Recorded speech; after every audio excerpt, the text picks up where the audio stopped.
아무래도 이제 법인에 대한 관심도 있고, 또 이제 말씀하신 것처럼 법인을 만들었는데 잘 활용을 못하니까, 거기에 대해서 이제 좀 많이들 고민들을 하시는 것 같아요.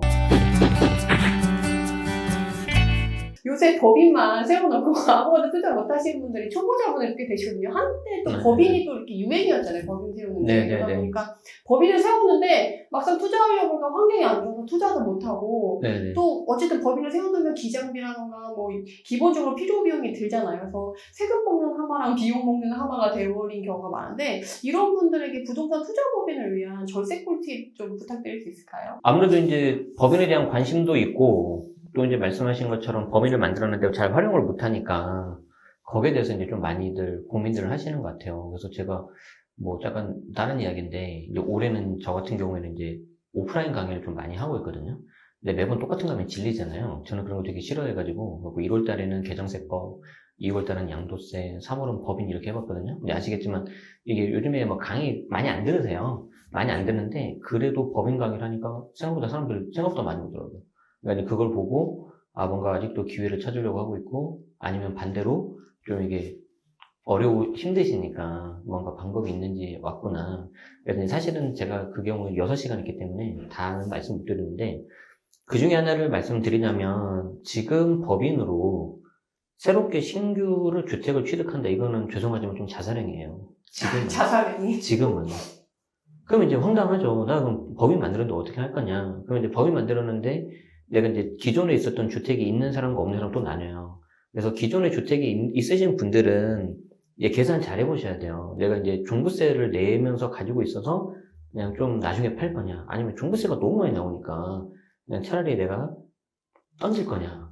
그런데 만약에 내가 대표자 있죠. 그 개인이 주택수가 만약에 별로 없다. 그러면은 차라리 개인한테 그냥 팔아버리는 것도 방법이에요. 아, 법인에 있는 물건을 개인한테 넘기는 식으로. 저도 법인으로 갖고 있는 주택은 저는 계속 처분하고 있거든요. 그리고 새롭게 사지는 않고 대신 그걸로 그냥 건물 사고 있어요. 그렇게 하고 있는데 상업용 부동산 쪽으로 하고 있는데 기존에 있었던 주택을 저한테 넘기려고 했더니 제가 다주택이잖아요. 그럼 12%또 나오잖아요. 그렇죠. 아, 근데 그게 너무 짜증나는 거예요. 근데 가격은 좀 눌려가지고 딱 팔기에 너무 좋거든. 그래서 좀 아는 사람한테 좀 하고 하면 좋은데 뭐 그렇게 되나 안 되잖아요. 아, 그래서 이제 이걸 어떻게 하나 막 고민인데 다행히 뭐 임차인하고 이제 좋은 조건으로 다시 재계약하게 돼서 그냥 그럼 차라리 나는 중고세 맞겠다 이렇게 된 거예요. 이해되시죠? 네네네. 자, 그러면은 제가 말씀드렸잖아요. 신규로 주택을 하지 마라. 기존의 주택은 뭐 적당히 처분하거나 가지고 있어라. 지금 이렇게 나왔잖아요. 그러면 내가 법인 설립했는데 그럼 나 이거 뭐 할 거냐.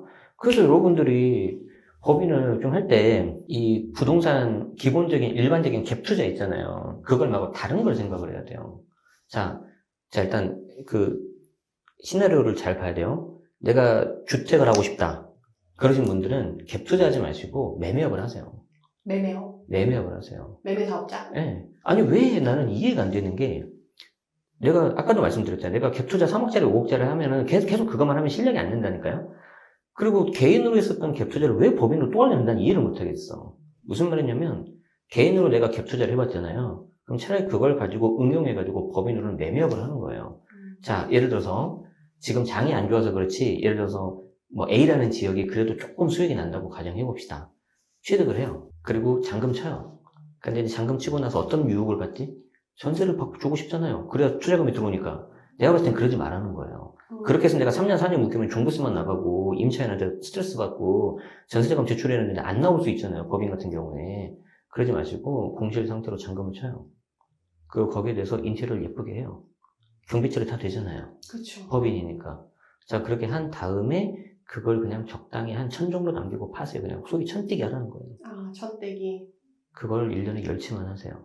그럼 1억이잖아요. 그리고 좋은 게 뭔지 아세요? 삶이 굉장히 재밌어요. 지루할 틈이 없어요. 너무 바쁘지.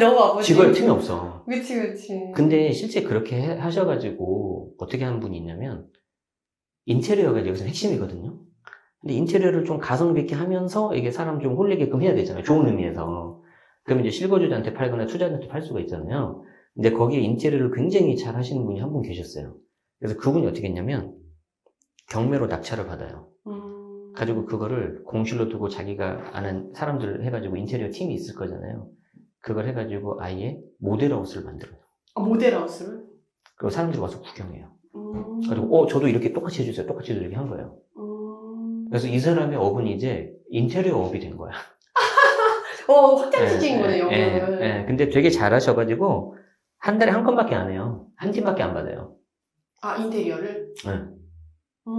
아니 그렇게 해야지 대신 퀄리티 있게 좋게 한다는 거예요. 그럼 단가가 좀 높지 않나요? 그러니까 차라리 그렇게. 그러니까 어중이 떠중이 막 이렇게 박리담회로 하는 게 아니라 정말 좋아하는 사람, 그게 실거주자든 투자자든 딱 하나만 받는다는 거지. 아, 그거를 임대용 수리로 싸게 하는 게 아니라 퀄리티 있게. 아무튼 그렇게 해가지고 그분은 선택과 집중을 해가지고 직장 다니신 분이었어요. 직장 다니시는 분이 지금 회사 나왔어요 다. 아. 그러니까 이제 그분의 이제 주 매출은 이제 인테리어 그게 된 거예요. 거기에 이제 부동산 매매 임대거기에 들어가는 거지.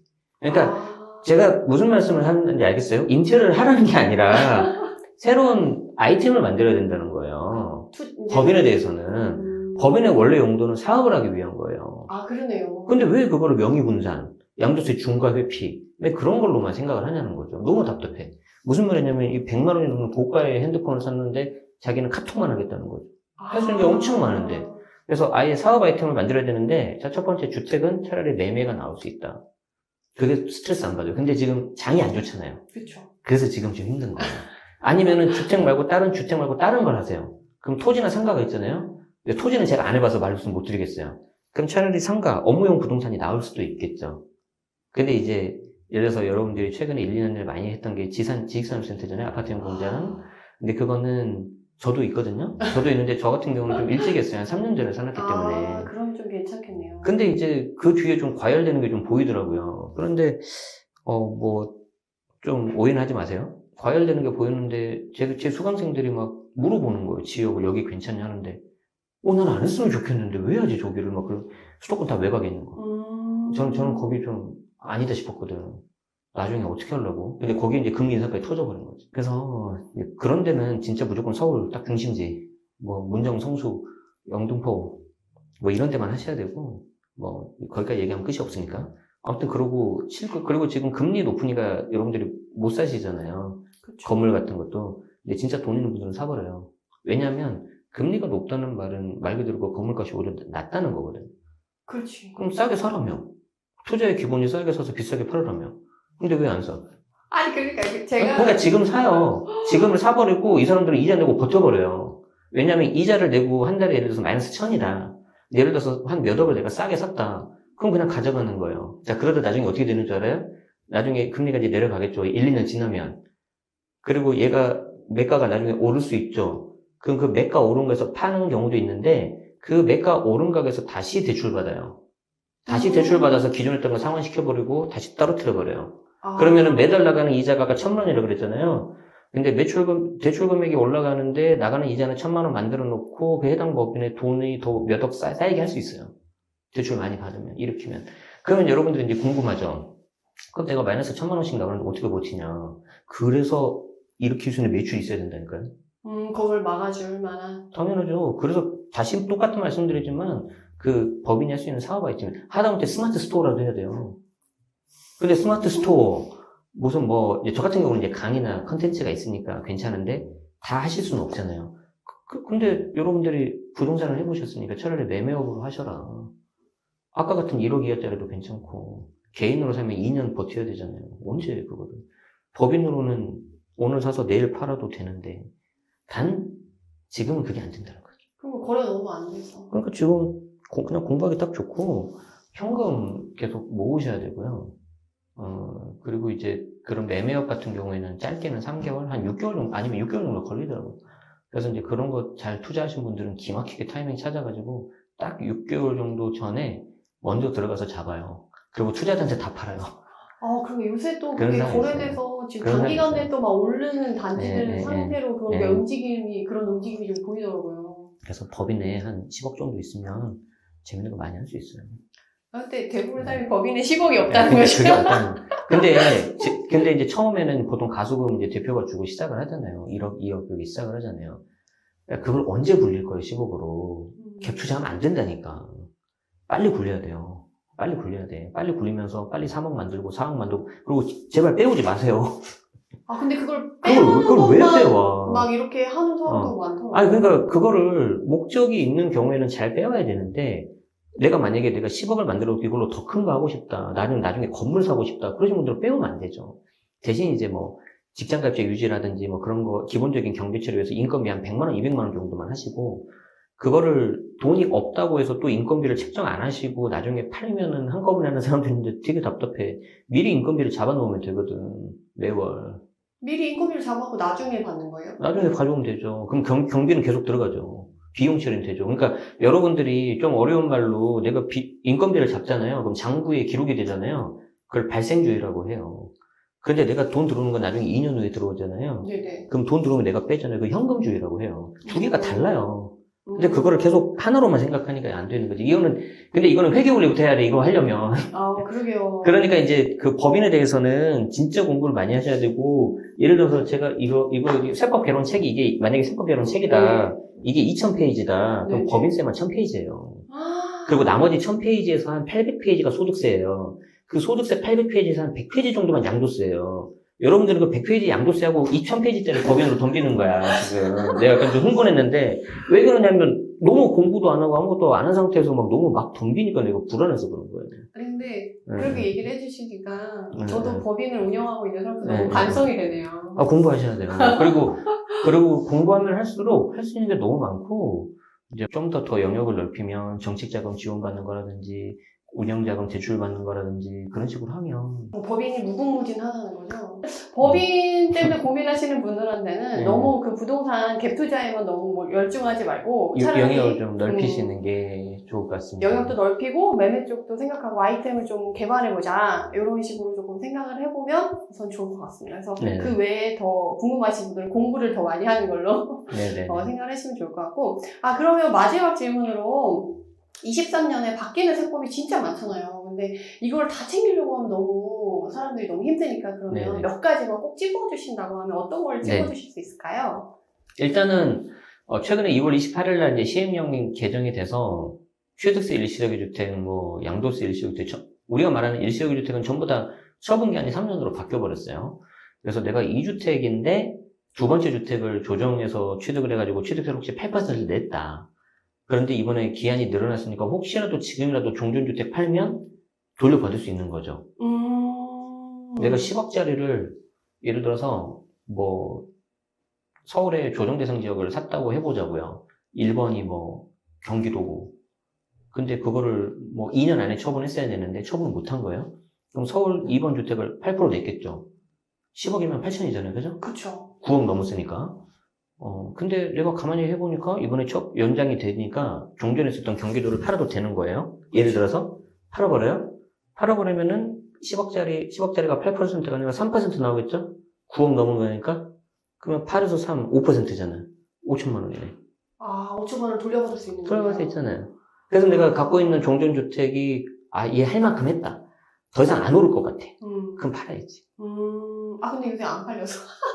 자, 그러면 이제 레인지가 나오잖아요. 내가 환급 받을 수 있는 돈이 5천이면 요 내부에서 조정할 수 있는 거죠. 물론 이제 그거보다 넘어서 뭐 7천을 더 싸게 팔아라 이런 건 아니고. 어떤 느낌인지 알겠네요. 네. 그 안에서 범위가 가능하면 조금 낮춰서 이렇게 팔아서 얼마를 남길 거냐. 그렇죠. 고민하는 거죠. 그런데 이제 그런 물건도 있어요. 이거 가지고 있으면은 좀 괜찮아질 것 같은데. 맞죠? 그런 거는 세대 분리된 자녀가 있다면 오히려 그런 자녀한테 줘버리고, 예를 들어서 뭐 종전주택이 어디 뭐 광교나 뭐 그런 분당이나 그런 데 눌려있다. 특히 광교는 좀 많이 눌려있다고 생각하거든요. 그럼 거기다가 그냥 거기 있는 물건 나중에 되면 회복될 거잖아요. 줘버려요, 자녀한테. 그러면 나는 취득세 환급받고 자녀도 그냥 그거 가지고 있고 좀 몇 년 버티다 보면 괜찮아지겠지. 근데 이제 놔둬도 안 괜찮은 거는 그런 건 그냥 빨리 팔아야지 뭐. 그러니까 뭐든지 뭐. 어쨌든 갖고 있는 게 좀 가치가 있고 좋은 데여야지. 결국에는 무슨 말씀을 드리고 싶냐면 세금 공부만 하시면 안 되고 투자 공부하셔야 된다는 거예요. 그리고 이제 아까 이제 두 번째는 이제 보유세는 아까 말씀드린 것처럼 이제 매도 보유 전략 다시 짜셔야 되는데 올해 7월 달에 세법 개정안이 또 하나 나올 거예요. 아니 뭐 이거는 뭐 규제로 완화 그런 게 아니라 세법 개정은 매년 나와요, 매년. 7월쯤에. 보통 7월 달에 나오고 휴가 갑니다, 그 사람들이. 그리고 이제 갔다 오고 나서 이제 9월 달에 이제 정기국회 하고 그때는 뭐 좀 이렇게 모르겠어요. 저는 이제 내부적인 걸 잘 모르니까 함부로 말씀 못 드리겠지만 우리가 9시 뉴스로만 봤을 때는 뭐 일하는 것 같지는 않고요. 뭐 연말 크리스마스 다 돼서 이제 몸싸움 한번 파이팅 한번 하고 통과시키는데 보통 그런 거 통과시킬 때 한꺼번에 막 통과돼 버리거든요. 그래서 이제 뭐 저도 저 책을 이제 매년 이제 개정해야 될 그런 숙명을 지금 타고난 거죠. 어쨌든 그런 게 네. 있고요. 그리고 이제 아까 말씀드린 비과세가 쉬워졌다고 하는데 비과세가 쉬워진 이유는 다른 거 없어요. 보유기간 재산정이 작년에 폐지가 돼버렸잖아요. 최종 1주택. 맞아요. 그렇기 때문에 아직도 가끔 질문하시는 분이 계시더라고요. 뭐 다 팔고 하나 남으면 추가로 2년 있어야 된다면서 그렇지 않습니다. 그래서 그거 좀 수월하게 하실 수 있다는 거. 그리고 뭐 계속해서 이제 정부가 이제 추가적으로 완화하려고 한다고 하니까 그것도 보시되 더 중요한 건 이제 우리 부동산 시장 상황을 여러분들이 잘 보셔야 되겠죠.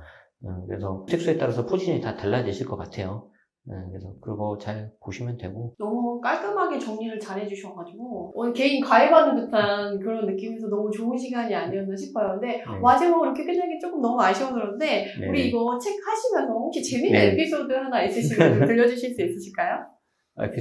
에피소드라고 하기보다는 뭐 이게 사실은 책을 이제 저도 막 한때 막 낼 때는 많이 내다가 이제 이 책을 쓸 때는 뭐 좀 힘도 들기도 하고 뭐 이제 세법이 계속 바뀌니까 약간 좀 힘도 빠지고 그렇게 해가지고 어떻게 썼냐면 한 꼭지씩 이렇게 책 조금씩 썼어요. 그러니까 당연히 처음에는 튜덱스 썼겠죠. 튜덱스에 이제 정부에서 바꾼다고 하니까 바꾼 걸로 가정해가지고 다 썼어요.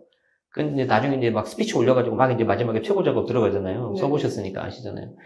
그런데 딱 봤더니 튜덱스를 다시 보니까 다 바꿔졌네. 안 바뀌었어요. 안 바뀌어가지고. 그래서 이제 그때 좀 약간 뭐 다시 뒤집고 출판사 막 넘기고 해가지고 막 계속 왔다 갔다 하면서 최고 작업하고 그때 이제 스타벅스 스벅에서 이제 작업하고 막 그랬던 거 좀 생각이 나고 한 가지 이제 제 욕심은 이제 원래 이렇게 말을 해야지 이제 이루어지는 거잖아요, 그죠? 그렇죠. 한 가지 제 욕심은 이 책을 이제 부동산 세금 쪽에서는 어떻게든 1등을 만들겠다. 그러니까 이제 단순히 어떤 책을 많이 팔겠다 이런 게 아니라 여러분들이 그만큼 계속해서 아껴 주시고 언제든지 꺼내서 볼 수 있는 그런 좀 유용한 책으로 신뢰할 수 있는 책으로 만들 수 있도록 열심히 노력하겠습니다. 근데 마인드가 너무 좋으시네요. 그래요? 왜냐면 부동산 이렇게 네. 보면은 약간 네. 돈과 관련된 네. 거잖아요. 그래서 네. 약간 그런 쪽으로 많이 생각을 하시는데, 근데 방금 얘기하신 말씀이 사실 저도 이번에 그 지역 분석 책을 내면서 네네네. 그거 많이 팔고 뭐 이걸 하겠다기보다는 네. 약간 네. 이제 지역 분석을 못하는 초보자분들이 초보자 때 이제 지역 공부가 너무 어려워서 책을 보려고 했는데 네. 책이 약간 역사 얘기만 나오거나 현재 필요한 내용이 별로 없어서 되게 힘들었었거든요. 네. 그래서 그런 것에 좀 도움이 됐으면 해서 저도 냈는데 약간 세금에 어려워하시는 분들이 좀 참고하면서 약간 되게 옆에 두고 같이 이렇게 친절하게 같이 갈 수 있는 책으로 만들었으면 좋겠다는 그런 마음이 느껴져가지고 네.